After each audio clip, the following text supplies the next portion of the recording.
Ako si Al, tambay at walang trabaho. Taga-video lang.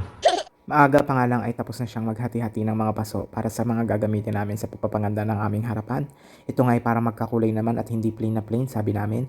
Kaya naman pinatingin ko muna siya dito at sabi ko ay mag-tiger look siya para kakaiba naman. Dito ay nagsusukat na siya ng mga paso ng paglalagyan ng mga halaman maya-maya. Buti na nga lang daw ay hindi mainit at hindi pa kailangang mag-jacket kaya naman okay na okay ang panahon at magawa ngayong araw na to. Mas okay nga daw kung mas maraming mga paso para mas maganda, mas maraming halaman ang mailalagay, mas magiging maganda ang tignan pag nakakamera na at mas maganda kung may mga ilaw-ilaw yan pag mas marami. Sinabi ko nga sa mga oras na yan ay mag-jacket muna dahil sobrang init na. Pagkatapos nga magawa ang unang side ay ginawa na itong pangalawang side. Binidyohan ko nga muna lahat para bago matapos ay may video kami. Sabi ko nga dito pagkatapos ng magbutas ay bibidyohan ko muna para okay na okay. Nag-video muna ako ng sarili ko pero hindi po ako hubo dyan. Yun lang po talagang suot ko. Nakaboxer lang po talaga ako lagi. After nga matapos ay masaya na kami dahil matatapos na at mawawala na ang aming paghihirap dahil sa sobrang init nga. Sa mga oras nito ay kailangan ng butasan para mailagay ang uling paso na ilalagay. After nga nito ay hindi pa tapos dahil kailangan pang lagyan ng masilayan at kukulayan pa namin maya-maya. Pangit naman kasi pag kulay paso lang siya. Napag-isipan nga namin na kulayan na lang ng kulay gray ang mga paso para maging motif rin siya sa bahay. After nga naming pag-isipan ay nagmasilya na si Jerbs at pinatingin ko muna siya dito sa video. Sabi ko nga ay tiger look lang lagi para magandang tignan.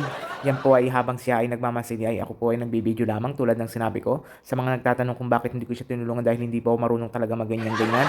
Ayaw niya po kasi nang pinapakailaman siya sa mga ginagawa niya. Ang sabi ko nga itutulungan ko siya pero nag-tiger look lang sa akin kaya sabi ko magbibideo na nga lang talaga ako. Mas okay nga na nauna naming mapinturahan ito para habang mainit ay matuyo siya agad. Samantalang dito sa side na to ay hindi naman naaarawan kaya mas okay na maghubad na lang daw ng jacket dahil sa sobrang init na nga lang din. After nga mapinturahan lahat ay nagsuggest ako na videohan ulit. Sabi nga niya ay parang kita yung mga lapis na pinangpantay namin para sa mga paso. Kaya binura nga niya ng pintura ito at talaga namang hindi mapapakalian kapag nakikita niya na yan. Sabi ko nga habang nagbubura siya ng mga lapis-lapis ay bibidyohan ko na ng buo dahil mamaya ay mag-i-start na kaming maghalaman. Pero hindi pa rin ako tumulong sa kanya sa paghahalaman dahil alam kong papagalitan niya lang ako. So ayan na nga at naghahalaman na nga siya at nagiwahiwalay. Ayaw niya sa akin ipagalaw dahil mabigat daw ang kamay ko sa mga halaman. Habang ang dinidisbute ang mga halaman sa bawat paso ay iniisip namin kung ano-ano pwede pang halaman ang mga ilagay. Naisip nga namin na maglagay din ng orchid sa bantang entrance ng gate para maging okay naman.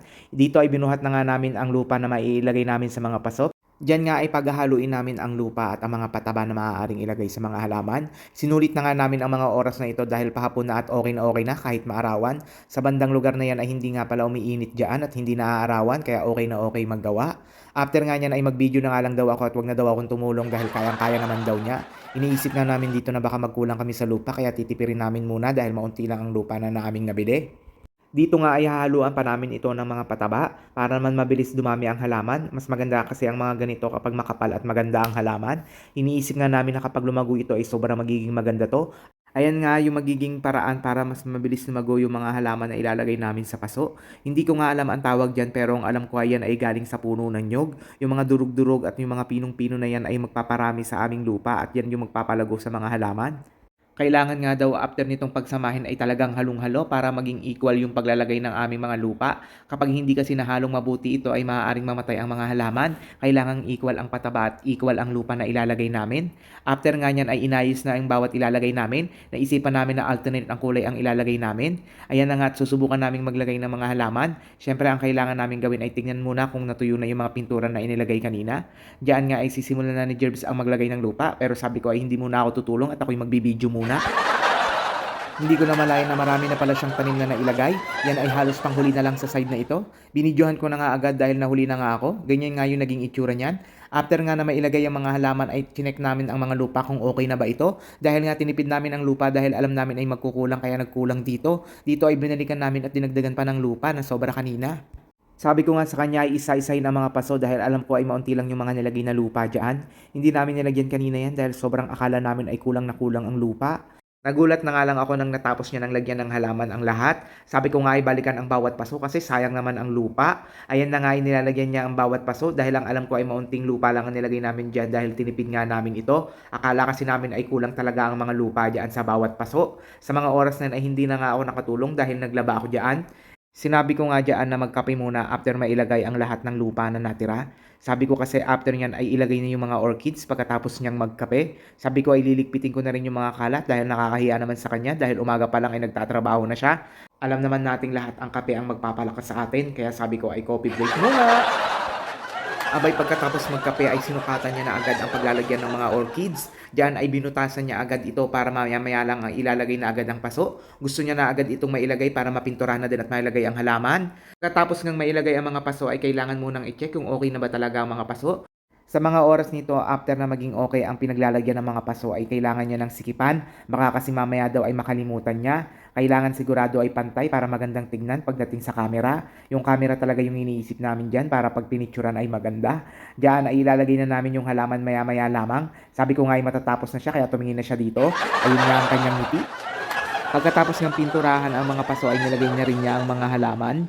Ang nilagay pala dito ay bunot, hindi na ang lupa. Dahil ito ay orchids, bunot lang ay okay na ito. Sabi ko nga itutulong ako sa paglalagay ng orchids pero sinabihan niya lang ako na ang orchids daw ay hindi masyadong dinidiligan. Baka daw kasi mamaya ay diligan ko ng diligan, mamatay ang mga orchids. Imbis na ako ay patulungin ay talaga namang pinagpaliwanagan na lang ako.